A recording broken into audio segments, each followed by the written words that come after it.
And our first respondent to these initial interventions is Ms. Patricia Miranda from Latindad. Patricia, the floor is yours.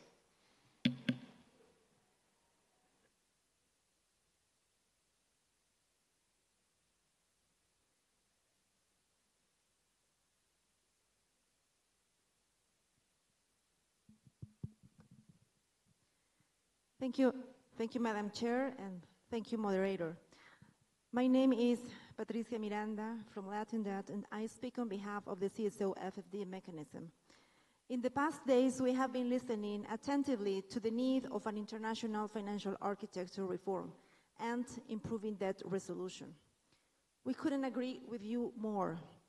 We also heard that there are core needs such as inclusivity, long-term approach, and tackle inequalities. Our proposal for a UN Framework Convention on Sovereign Debt addresses all these needs. That has been in the top of the statements and side events this week, and you are right. The world has the highest debt levels ever, and southern countries are in the middle of a new debt crisis. Debt service payments are consuming fiscal revenues at the expenses of education, health, social protection, climate, and other needs. This reality partially explains the regrettable off-track status of the SDGs. We just heard the data and how urgent is the need to address the debt crisis with bold decisions. It is time to act. The ultimate objective of a reform is the well-being of the people that is suffering the impacts of these disturbing trends, in particular women, children, indigenous people, and people exposed to systemic vulnerabilities and discrimination. We definitely don't need more short-term approaches. We shouldn't need more proofs to recognize that the debt policies in place are not fit for purpose. Debt service suspensions only postpone the problem. The common framework is not really common, is not inclusive, and has proven to be a failure.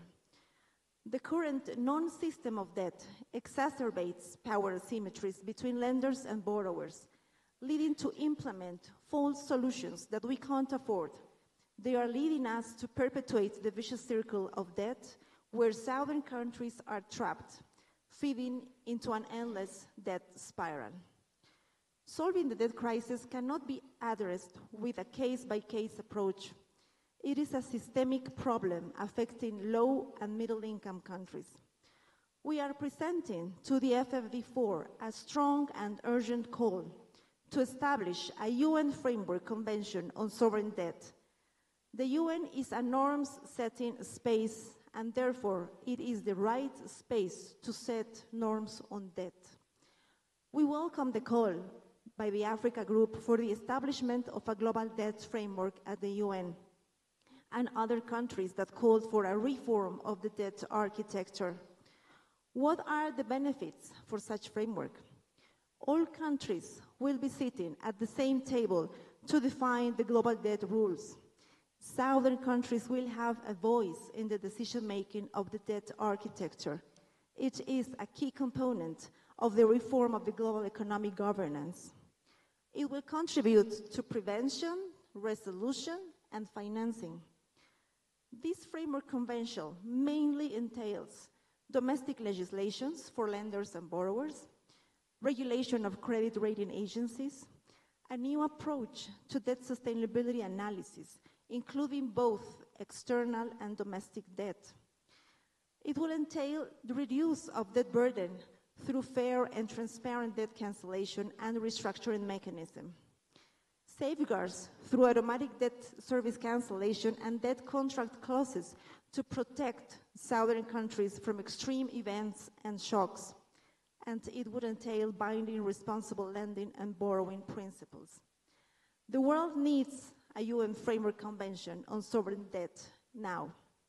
Some might think it's too ambitious, but we are confident that you all know that it is the right and needed decision. Coincidentally, next year, the Vatican declared a Jubilee year, which in all Abrahamic religious traditions is a time to forgive debts, free slaves and let the land rest. Pope Francis called for the Jubilee year to deliver an international process to deal with the debt problem. The FFD4 is the opportunity, and it is in your hands to establish this framework convention on debt in Sevilla 2025. Debt has an intergenerational impact. Don't postpone it. Thank you.